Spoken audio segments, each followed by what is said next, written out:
Family ව්ලොග්ස් වලට ඕගොල්ලන්ව ගොඩක් ආදරෙන් සාදරෙන් පිළිගන්නවා. තාමත් ඕගොල්ලන් අපේ channel එක subscribe කරලා නැත්නම් දැම්මම subscribe කරන්න. bell icon එකත් click කරලා අපි මේ වගේ videos දාපු ගමන් ඕගොල්ලන්ට බලන්න ලෑස්ති කරගන්න.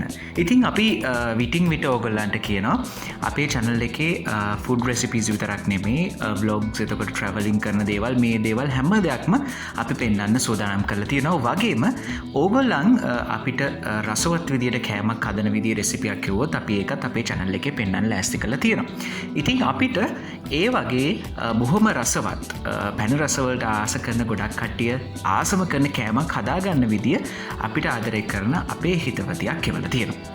ඒ තමයි රජිනි බණ්ඩාර. ඉතින් එයාගේ හැලප හදන රෙසිපි එක අපි ඔයගලන්ට මේ ආකාරයට පෙන්වන්න සූදානම් කරලා තියෙනවා. ඉතින් මේ පේන්නේ ඊටාත්ම පහසුවෙන් සහ ලේසියෙන් ඔයගලන්ට පැණි පොල් හැලප හදාගන්න පුළුවන් ක්‍රමයක්. ඉතින් තේ වෙලාවට හරිම රසවත් කෑමක් තමයි මේ ආකාරයට හැදෙන්නේ. ඊටාත්ම අඩු වියදමකින් ඒ වගේම ඔයගලන්ට රසවත්ව ඔයගලගේ පවුලේ කට්ටියත් එක්ක ඔය කඩෙන් මිලදී ගන්නවට වඩා ඊටාත්ම පහසුවෙන් ගෙදරදීම හදාගෙන කන්න පුළුවන් මේ වගේ රස කෑමක්. ඉතින් ඔයගොල්ලන් මේ වීඩියෝ එක ඉවරනකම් බැලුවොත් ඔයගොල්ලන්ට මේක හදාගන්න විදිය තාමත් පහසුවෙන් දැක ගන්න පුළුවන්. ඕගොල්ලන්ටත් අපේ ඊමේල් ඇඩ්‍රස් එක මෙන්ෂන් කරලා තියෙනවා අපේ ඩිස්ක්‍රිප්ෂන් බොක්ස් එකේ.